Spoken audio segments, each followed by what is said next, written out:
In this episode of Threading Thoughts, we discuss how design can be an enabler.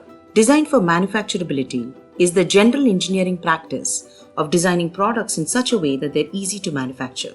The concept exists in almost all engineering disciplines, but the implementation differs widely depending on the manufacturing technology.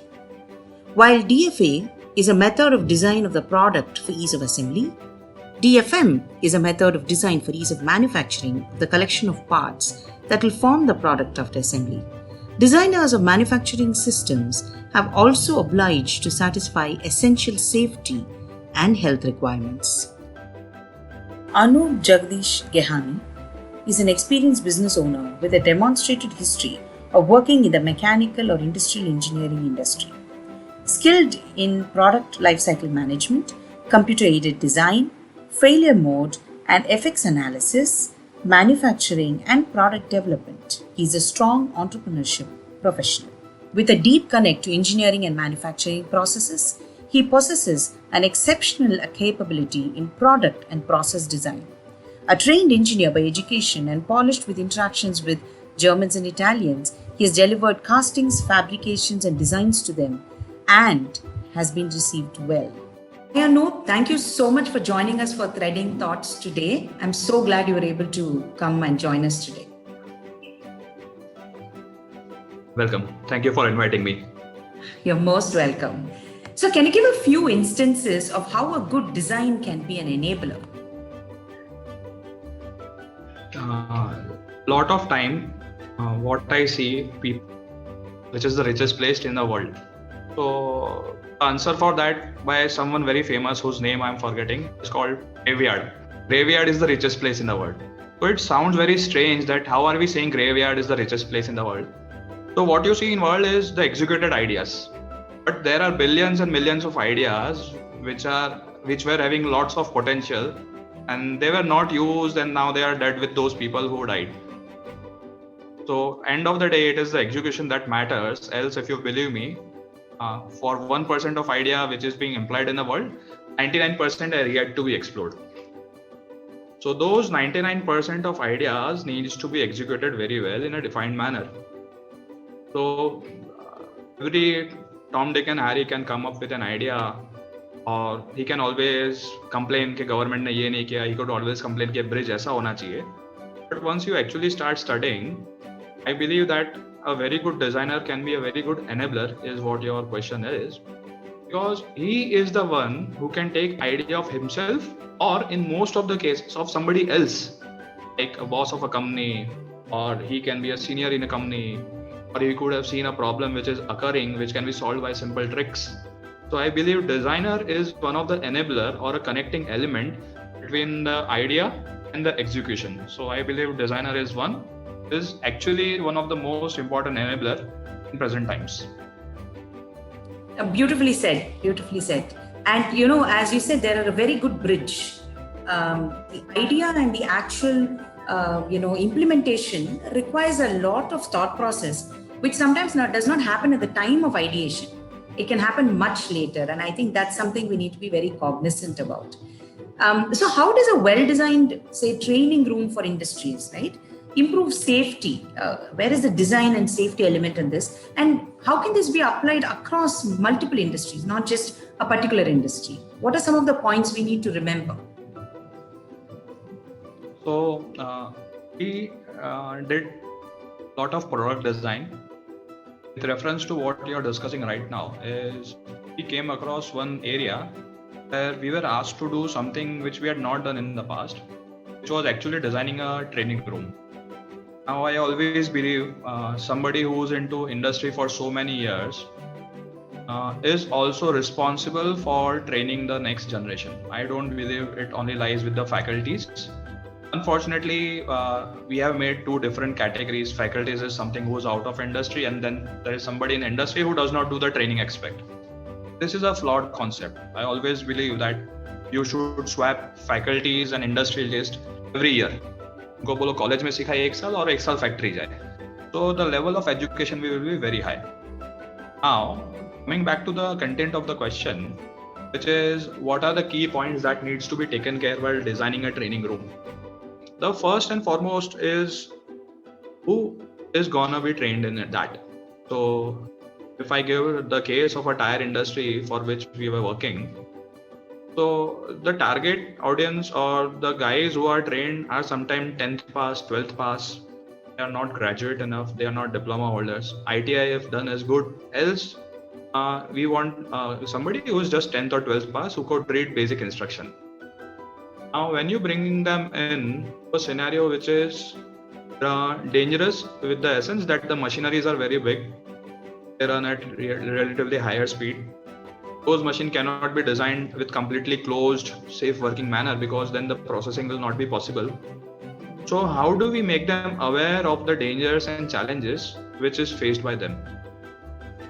I do not believe that alone a theory or alone a video session is good enough. So with this particular client, what we planned was to actually make the entire machinery in a scaled manner and in a safer manner, and have a very large training room where we would install this. To give you just an idea, across 20 machines, let's just take one machine. Now this machine in this tire industry is called as a bale cutter. Bale cutter. So just for the non-technical ones around me, what is a bale cutter? Bale cutter is nothing but a table in which there is a giant blade which cuts thick stacks of rubber. Okay.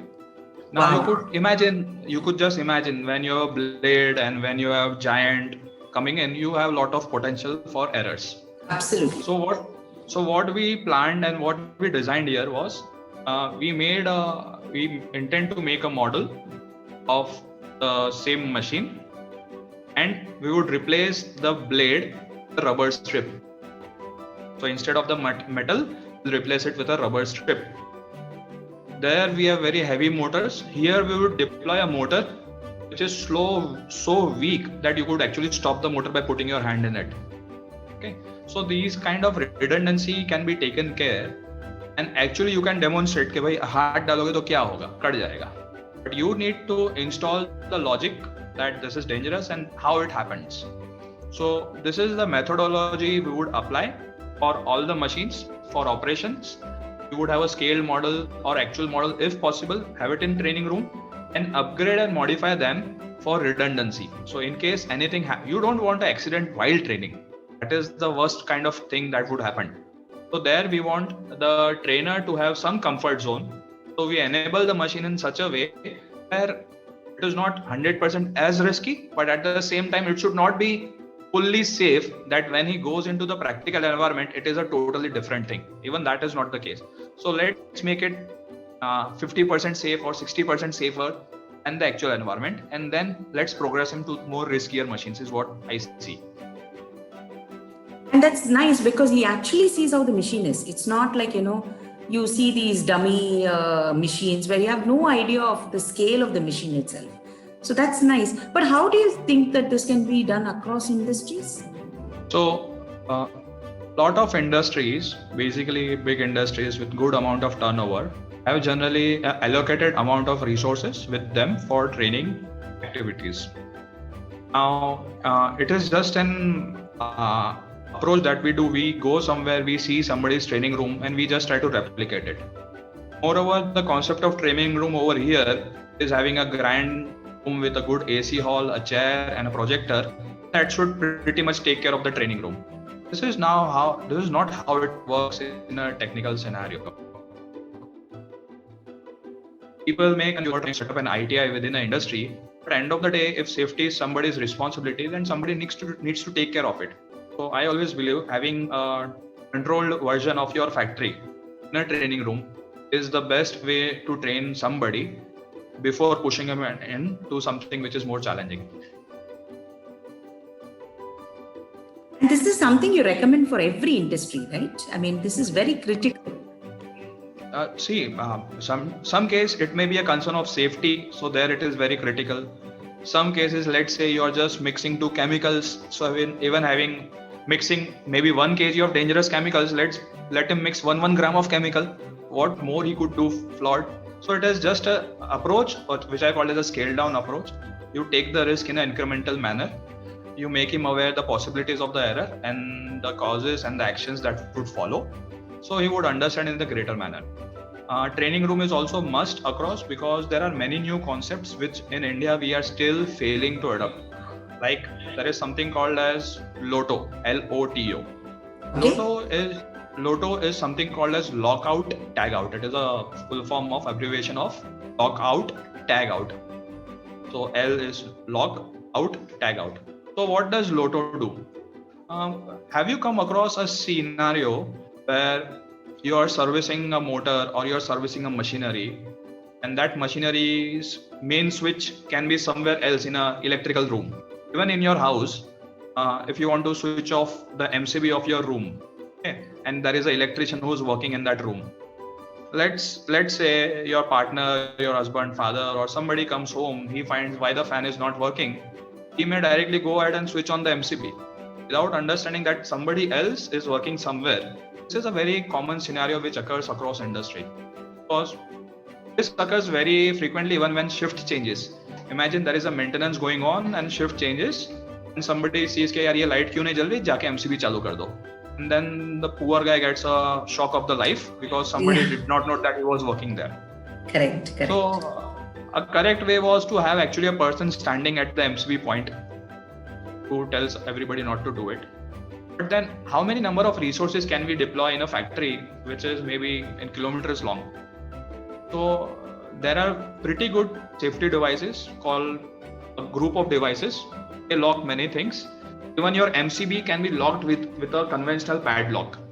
So you've got a device which you could mount on the MCB, you could lock it, and then you write a sticker, write a note. Why I have switched this off because a maintenance work is going on in this so and so machinery, and we'll switch it back on at this time. So in case the same guy who found the fan is not working without knowing the consequence, if he tried to switch it on, he won't be able to.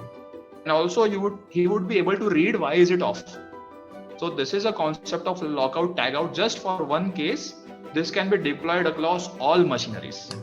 Okay. And I think that is very useful, right?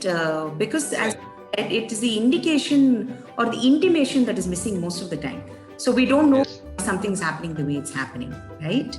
Exactly. With Black Swan events creating new workspaces and remote work possibilities, can you point out 5 great design areas or ideas that have actually eased this transition?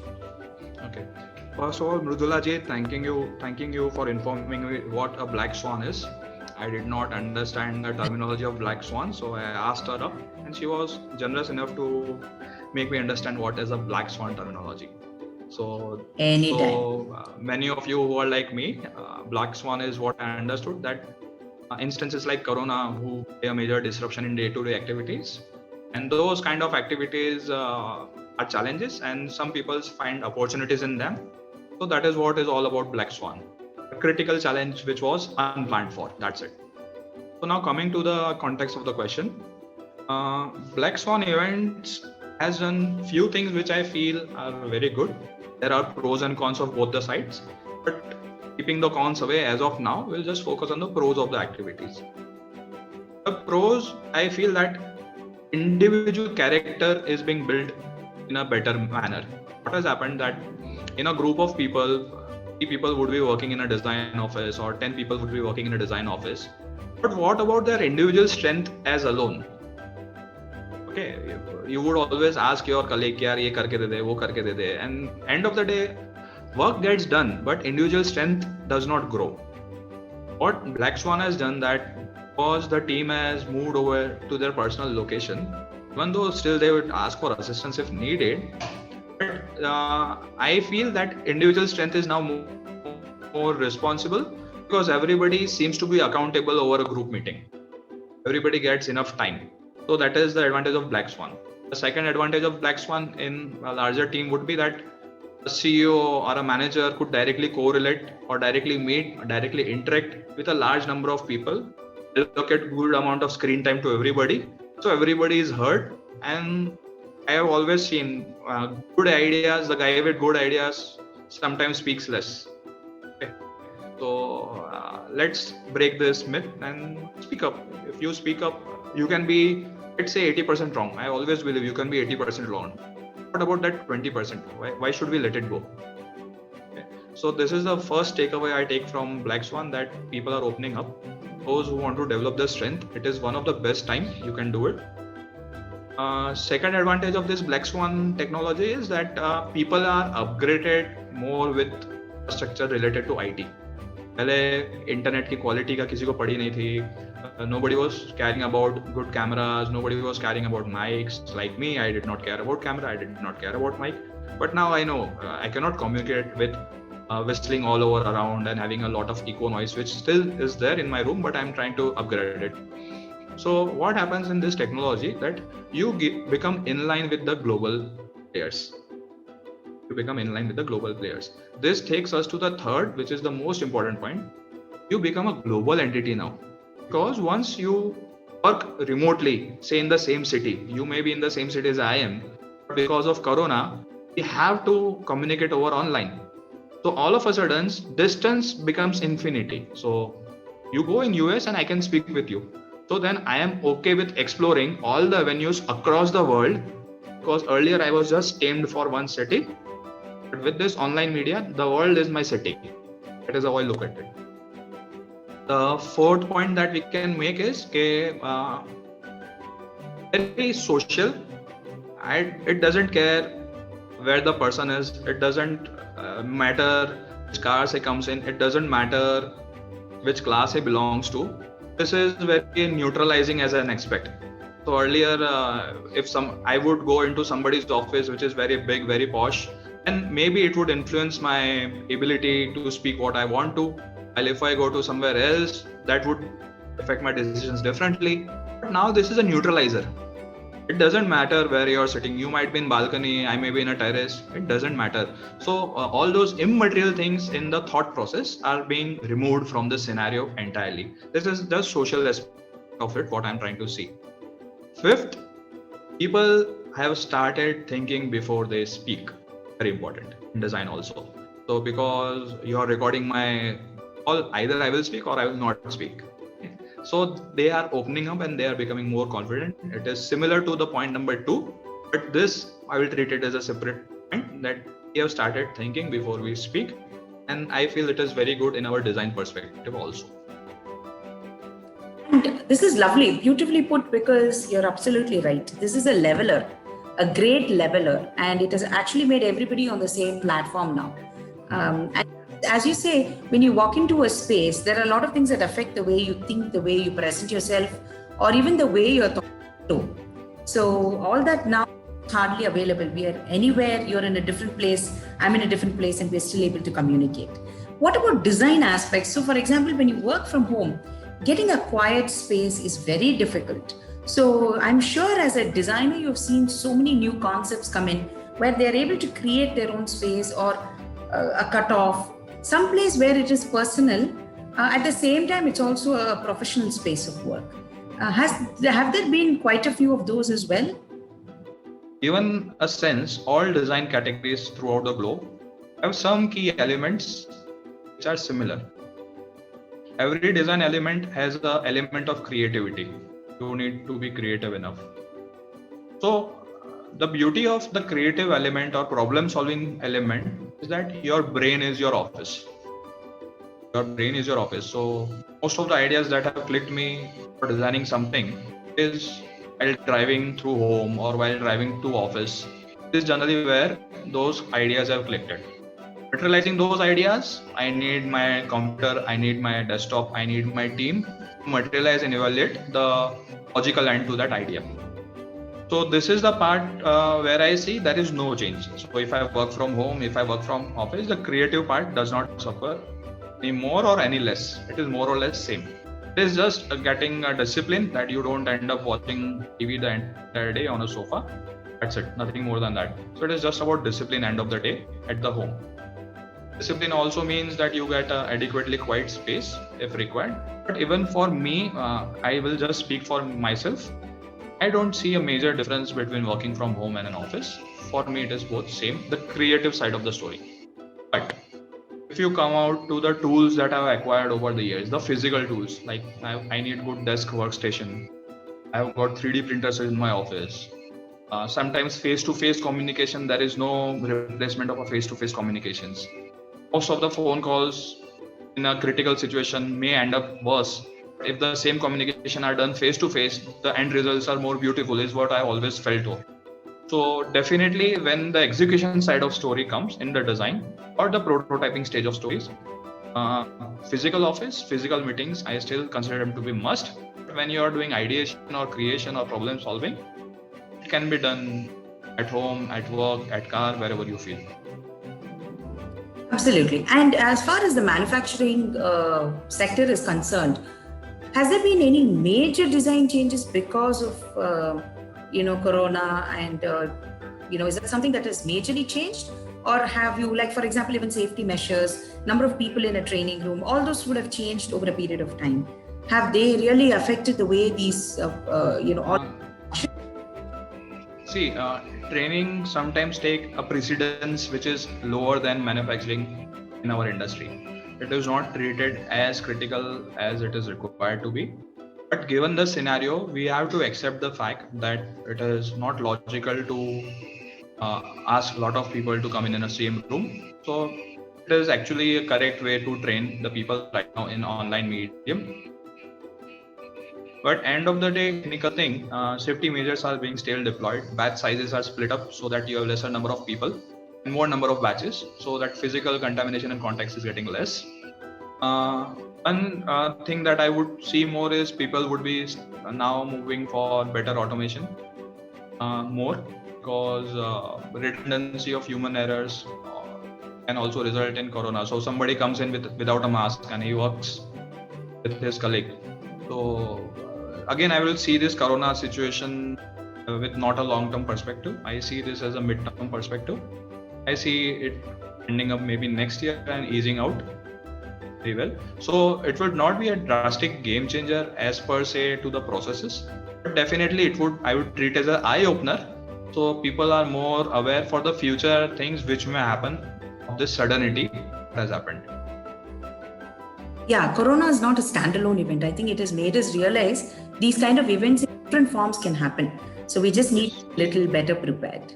And, how has VR been a game changer for engineering and manufacturing designers? So basically with VR, we also use something called as AR, which you are aware of, augmented reality. So the first stage was AR, which is being deployed by a lot of software companies. So the design software that we use also uses AR. To be speaking the truth, I have not used AR and VR in a greater extent. I plan to use, but end of the day, unless setup exists at both ends, the sender ends and the receiver ends, it would be more enabler. The first project that we were working right now, in which I'm planning to use VR, this is a project where we are setting up a plant for a construction equipment manufacturer. And what we are planning to do is, so I have planned a lot of workstation, lot of benches, and how the process will flow. So right now in 3D CAD software, I have everything. But what if I could just wear the VR glasses and walk into the factory and visualize it? So I always believe that AR, VR, drawings, CAD, end of the day, they are a communication tool. They are enabler of sharing your thoughts with somebody else. So VR would make sense when somebody who's not very thorough with 3D, is not very thorough with drawing, who does not, who's unable to correlate. So that can be a sales guy who's totally non-technical for a domain, or that can be some other guy from non-technical domain. So if I want to explain him in the shortest possible way, कि ये plant कैसा दिखेगा, I would just ask him to wear the VR glasses, see how it looks. So I believe VR is a very good validation tool. We will not call it as a design tool as of now, but we can call it as a pre-prototyping tool also. So instead of making an actual plant or scaled plant of a CAD model, it can help in certain areas where the sense of scale. So what happens that there is something called a sense of scale. Sense of scale in design is very important, because in 3D you may zoom in and zoom out, but you will never understand how in reality this would be. Many of you would have felt in construction basically. अपना घर का जब आपने plan layout देखा होगा तो room शायद बड़ा लगता होगा, और जैसे ही वो कॉरिडोर में से आप पास होते होंगे रूम बहुत छोटा लगता होगा. So these is a common thing that we see across the civil industry or the construction industry. So I am feeling that the first stage of VR would start from the construction side of activity to be a sense enabler of the scale कि आपका घर actual में कितना बड़ा दिखेगा, and then it would move on to the other industries. So training would be the first of them to pick up VR, because a lot of machines, how they are to be opened, how they are to be closed, can be trained using VR and AR in a safer manner than the conventional machinery. Oh, that's wonderful. And I'm so glad that, technology is definitely an enabler, and we are trying to use it a lot more because, as you correctly said, it's not a question of just zooming in and zooming out at all. You need to understand the scale. And as you mentioned earlier, right, the cutting machine as well. You need to understand how large it is, how dangerous it is, and that should not be lost because of this. So, but anyway, thank you so much, Anup, for giving us the time. It was a very, very informative talk, and we are hoping to see a lot more VR being used as well. We are quite excited for technology coming in. And thank you so much for taking time off and spending it with us as well. Okay. Thank you, Nurja ji. Thank you for inviting me to this session. It was really a very well thought of questions that were answered. And I will be always available for any queries which your viewers might have to the best of my abilities. Thank you. Thank you so much. Really appreciate it.